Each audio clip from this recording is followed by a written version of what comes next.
All right, hello everyone, and welcome back. I started the stream, but I've really been messing around with my open broadcast software. Let me actually show that to you. Um, it's gonna be weird here. I know it's gonna be weird here. That's okay though.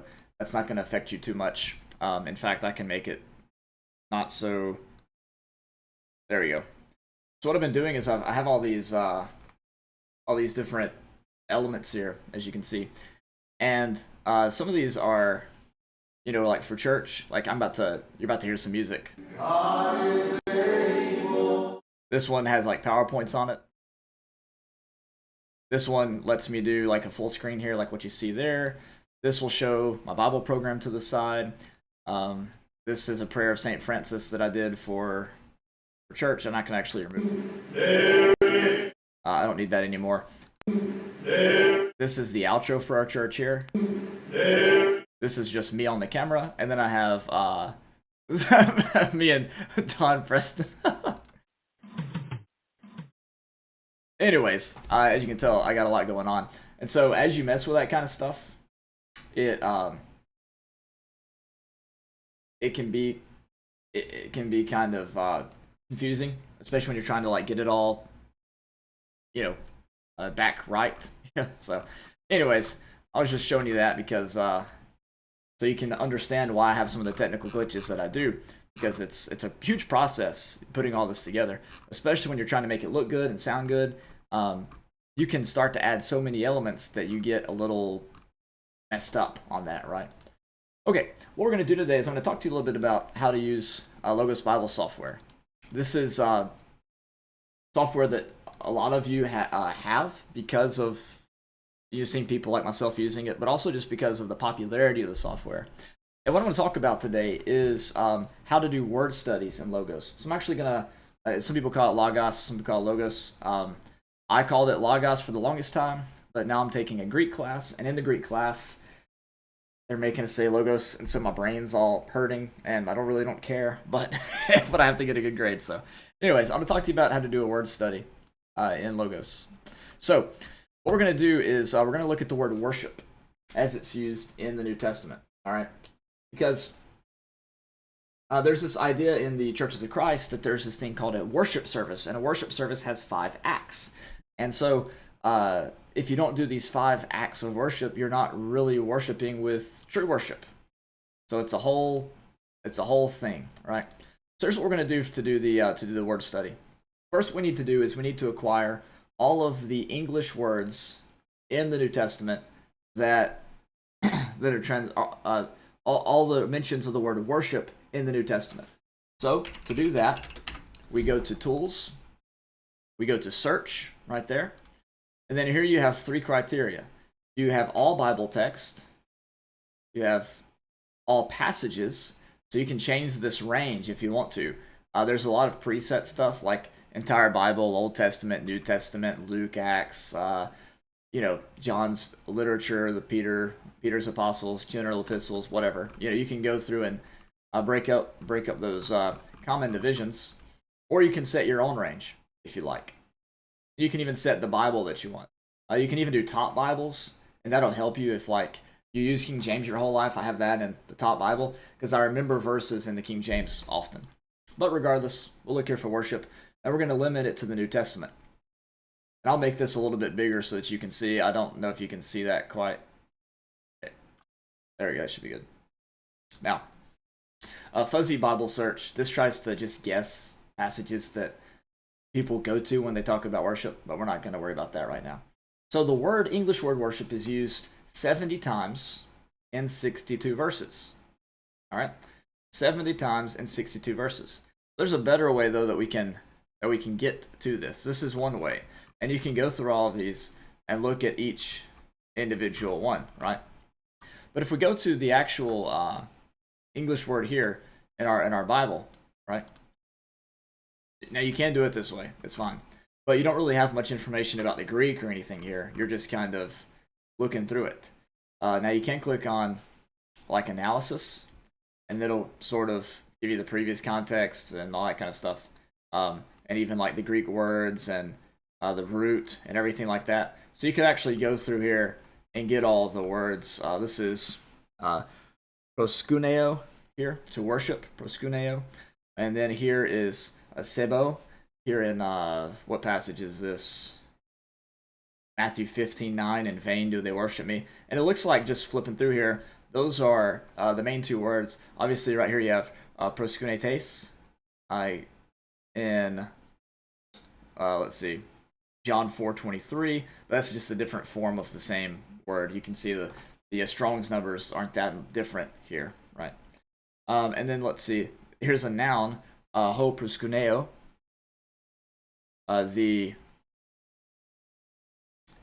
This is worshippers here. And you see, basically, it's these two main words. You have different conjugates of these words, but you see even how that word, oebo, is, sorry, yeah, eusebo, eusebeo. You see how that's just a different, different form of the same word. You see that word embedded in there. So you can do this and look through. And then you have these others where the word liturgy comes from, the letteria here, and that's found in Hebrews chapter 9 and verse 1. Romans 12:1 is that same word, letteria. So anyways, we have this way to do it, analysis, right? Which that is pretty helpful and ingenious there. But there's a better way to do this, I think. And that is going to an actual passage that uses the English word worship. Now you can do what I'm about to show you in either the English, the Greek, or the Hebrew. Either way you can do it. So what you can do is you can highlight the word like I've done and click study. And that pulls up a Bible word study on this word. But the thing is that it's pulling this up on the Greek word. You see? Proskuneo, to worship, to bow down. Hope you can see that okay. I'll try to blow it up a little bit for you. So it's only focusing in on this one Greek word. And so then it shows how this word is translated in the various places. It's used 60 times. And so like here, you can click on one of the translations and go find all the places where it's mentioned. Or you can click on bow here and show how all the places that it's mentioned. Or what, and on and on and on you can go, right? But there's a better way to do this if you're trying to find all of the Greek words that are translated worship. And that's by right-clicking on this. And this pulls up what's called a context menu. And in the context menu, you have different options. You have reference, where you can highlight the entire reference.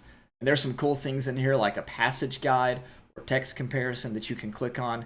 And you can even add notes and highlights and things like that. The passage guide, all that's going to be is... it's going to bring up a list of all of your commentaries and content and journals and parallel passages and anything that you can think of really related to this subject. It'll pull it up over here on the left side for you. And again, this is a great way to utilize all of your library, right? So that's a cool little trick there. Or you can click the manuscript right here, the manuscript form. Like the actual, like conjugate of the word, not a different form of the word, but the actual, like, how the word is used. It's not the, just the present active indicative, the lexicon form. It's the way that the word was used in the original manuscript. And you can search based on that. How many times is that verb used in that specific form, right? Or you can look at the actual lexicon, the lemma, like how it appears in the lexicon, and you can do a search based off of that, right? Same thing with the root, and all these other tools are available to you. But here's what you can do. You can select worship up here, selection worship, and then do a Bible word study on the selection. So instead of pulling it up in the Greek, the original language, it's going to search for every use of this word. Here are all the Hebrew words here that are translated worship. Notice the word is used in English 110 times. It's translated bow down in the majority of cases. It's translated to till, to toil, to work, right? You have all these different words that are included in that. But now here we come to the word as it's used in the New Testament. as it's found in the Greek. And you see all these different specific words are used in the Greek that are translated worship. The primary one, of course, as we've already noticed, is proskuneo. And it's used, as you can click and see, as we've already noticed, it's used 70 of these times. And these are the frequencies that it's used. It's actually used 23 times. Or rather, it's used 52 out of 70 times. And it's used, this word worship is found 23 times in Revelation itself. So you can see from this little chart the frequency of its usage. As you click on each of these, it brings up all of the examples of this word as it's used in the Greek. But when you click off, of course, you don't. When you click off of that, you're not going to get the full list. You have to do the search to find it. But you can click on each of these and figure out what's used, and then click on the word itself to pull up all of your word studies and things for that particular word. Like, for example, here for worship, if I click proskuneo, and click the actual word, it'll bring me over to this word study that we had opened up a while ago. And from here, I can open up a lexicon, and I can go through all the different usages of this. And obviously, this is too small for you, but it's a very, very intuitive tool. Going back to our Bible word study on the word worship, you have, like I said, 70 mentions of the word, and we have it over here for us already. And as we go down, we can kind of look and see how this word is used by just checking out the passage. So here the wise men want to come and worship Jesus in Matthew 2:2. We see that same thing in verse 8 and verse 11. And so we can kind of rule out these as talking about, New Testament worship. We can go to chapter 4 and how the devil wanted Jesus to worship him, and they have that conversation there in verses 9 and 10. Those who were in the boat worshipped Jesus. They just bowed down to him, and they said, "You are certainly God's son." Now that's kind of an interesting thing, isn't it? They worshipped Jesus by saying, "You are certainly God's son." Look over here on the right side. Let's take a look at that for just a second. So he says here, "You are certainly God's son." Now, that's not singing, praying, preaching, giving, or taking the Lord's Supper, is it? And yet, just saying out loud, "You are certainly God's son," was a form of worship. So even from here, we see that there's not just 5 acts of worship. We can even speak and say things as a congregation or as an individual to worship God. Let's keep going through here. Okay. Let's see. Here we see in chapter... I'll move myself over here. Here we see in chapter 15 that there's a quotation here from the book of Isaiah where they had vain worship because they were teaching the doctrines and the precepts of men. But when you look up here, what did he mean by that? Well, he meant that they weren't honoring their father and mother.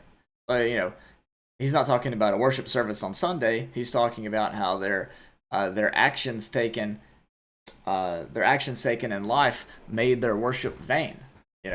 So even in this passage, we're not really given insight into New Testament worship. So we keep going, and so here in Matthew 28, they take hold of his feet and they worshipped him. They just bowed down before him. Is the idea here in Matthew 28. As we keep going down in this word study, like Mark 7, we've kind of already seen that. Luke 4:7, there's Jesus' interaction with Satan again. Chapter 24 of Luke, they're worshiping him, they're bowing down before him, and they return to Jerusalem with great joy. And then we, get into passages in John, and you see this worship used over and over here. Most of the 70 uses are probably right here in these first few verses. But the big question in John 4 is not about methods of worship, it's about location of worship. Our fathers worshipped here, you people worship there. Where should we worship? And Jesus' answer, "You must worship in spirit and truth," is not about attitudes and methods, but it's about location. I think that spirit and truth should be capitalized here because this worship can be done anywhere at any time. See, people who use this passage to justify a very patternistic Sunday morning worship service would say that truth means it can only be done on Sunday. But this is something that can be done anywhere and anytime because it's about location. Jesus is the truth, and of course, God is spirit. And so we can approach God through worship, through his spirit, and through Jesus, who is the truth. We look at the book of Acts. The book of Acts says very little about worship. I mean, here we have the images which say worship. That obviously doesn't help us much in terms of New Testament worship. Chapter 8:27, the eunuch goes to Jerusalem to worship. Acts chapter 10 and verse 25, someone falls before Peter and worships him. Again, that just means to bow down, right?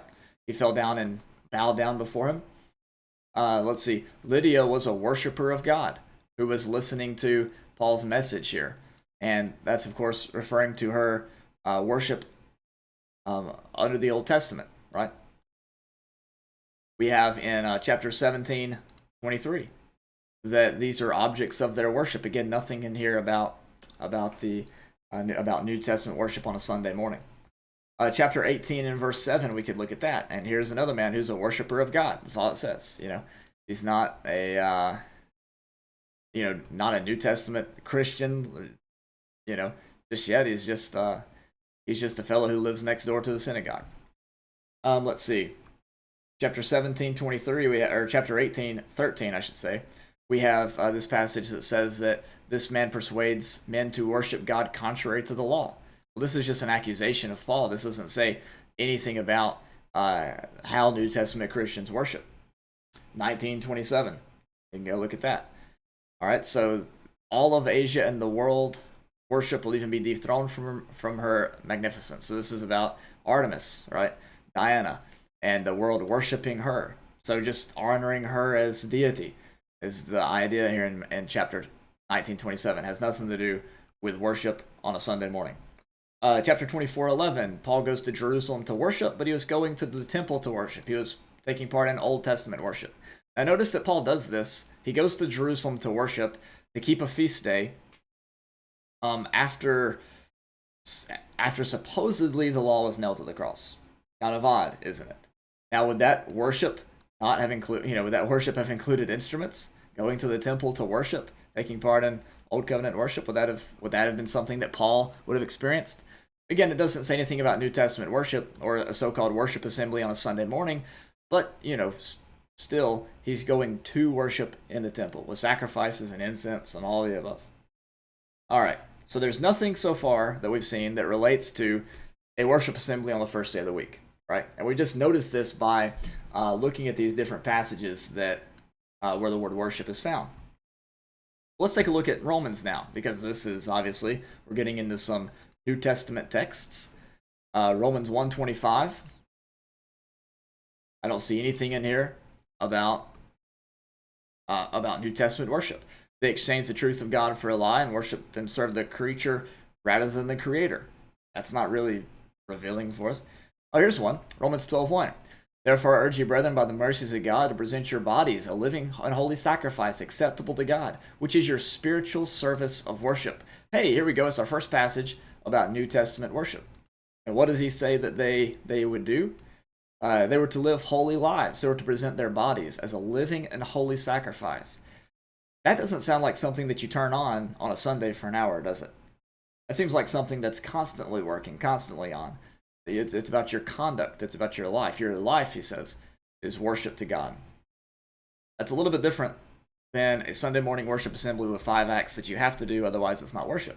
1 Corinthians 14:25. Let's see. The secrets of his heart are disclosed, and he will fall on his face and worship God, declaring that God is certainly among you. This fellow's not even a Christian. Here, he's an unbeliever who comes into the service, and he's convicted by everyone in the service, and he falls on his face and worships God. He's not even a Christian. That doesn't really tell us much about a New Testament worship service, does it? Philippians 3:3, he says, "We are the true circumcision who worship in the Spirit of God and the glory in Christ Jesus and put no confidence in the flesh." Well, that's a passage about New Testament worship, but it doesn't have anything to do with a Sunday morning worship assembly. Really odd. Colossians 2:18 talks about worshiping angels. That's not really relevant to us.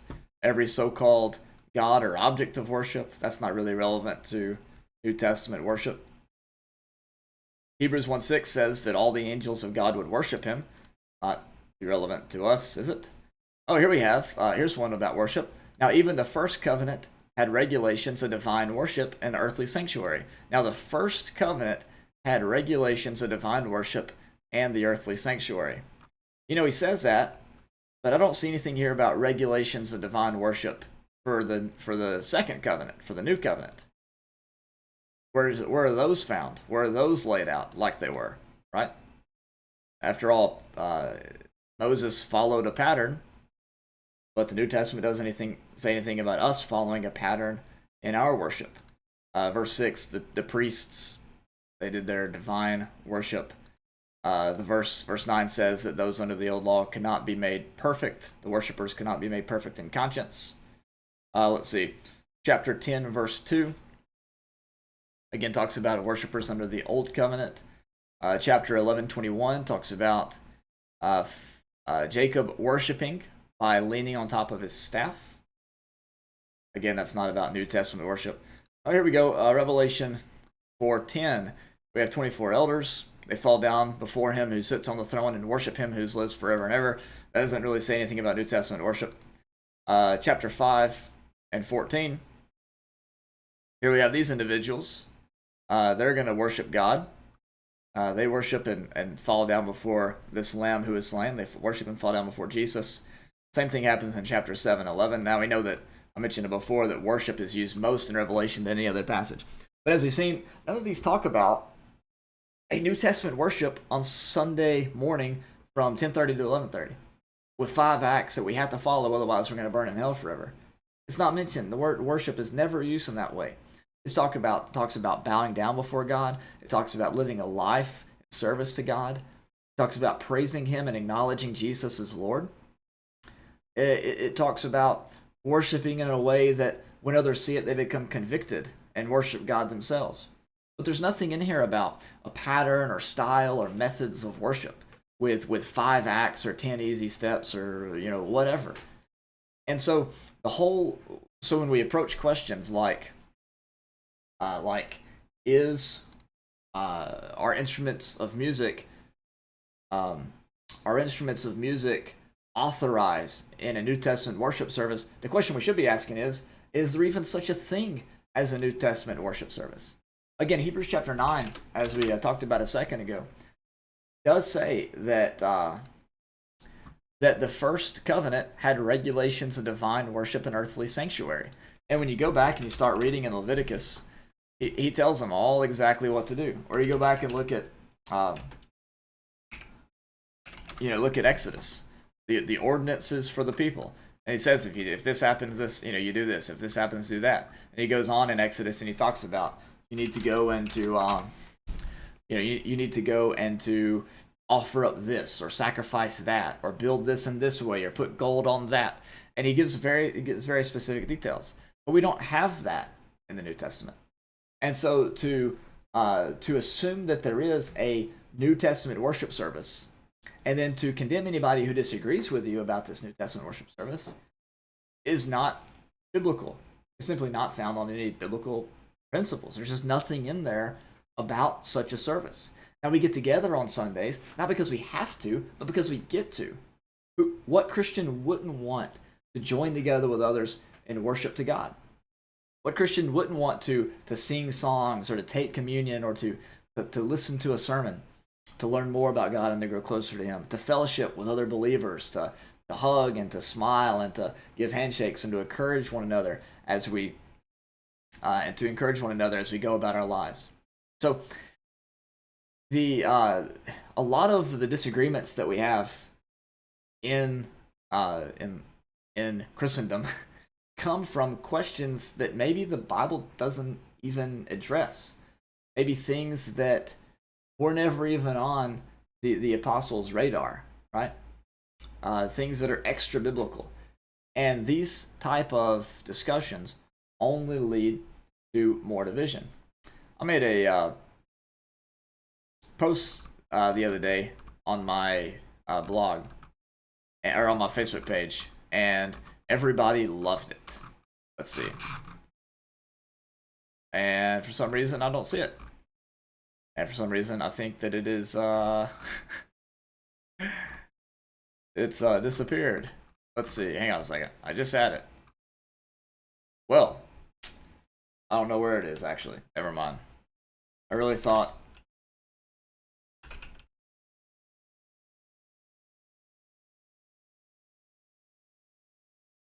Wait, I think that it got deleted. Wait, what? Oh, never mind. I had plans to go through some of the comments, but I think the post got deleted. I was just looking at it too. That's really odd. Oh well. Anyways, I basically said that it's possible for honest people to reach different conclusions about the Bible, even if they study the same amount of time and have the same passion for Scripture. And that's because we ask different questions. But the beautiful thing is that our unity isn't based on what we know, but who we know. Paul says in 1 Corinthians 8 that it is our love for God and Him knowing us that can bring about unity. If we base unity on what we know, then we're only going to bring about more division. Anyways. All right, so there's some tips for you there on how to sort of work with Logos, Bible software, how to do word studies and things like that a lot of people have questions about and maybe they don't know how to do. But it's really simple. I'll just do it one more time just in case you didn't catch it. One way that you can do it is by highlighting the word and hit study there. The problem with that method is that it's going to search the Greek word first. So what you have to do is you have to highlight, and you can either do the Greek word, sure, the manuscript form, or the English word itself, and click Bible Word Study. It'll pull up these beautiful charts with topics and definitions and the Hebrew words and the Greek words, and it's only used twice in the New Testament. One in Hebrews 9:1, the other in Hebrews 9:10. And there's all kinds of things that you can find in some of these guides. In fact, up here in the guide section, you have passage guides, Bible word studies, theology guides, exegetical guides, topic guides, even things like counseling guides. And I know some of these are going to be more. Going to be dependent on what exactly you're interested in doing or what software package you have. But if you look here, like this theology guide is found under concerning atonement here, and so you just look down through here. We have the Lexham Survey of Theology, and so there's all these it kind of defines what atonement's all about. It gives some relevant passages for you. Let me blow it up for you a little bit. You can go through here, look at recommended reading. Some of this is apparently locked, but you have to purchase it. But whatever. And then there's different systematic theologies that are in your library that will have references to the atonement. Or maybe you could do, let's see, like okay, here we go. The already if not, they're already and not yet. So here again, you have different resources that are available for you, different systematic theologies that deal with this, and of course you have different topics, topical articles and things like that you can find. But it's just really cool, all the resources available, and I'll do some more studies on this to give you more details on how to use Logos Bible software. I keep bouncing forward back between Logos and Logos because of my Greek class I'm taking. He pronounces it differently than I learned, and so I'm just all over the place. But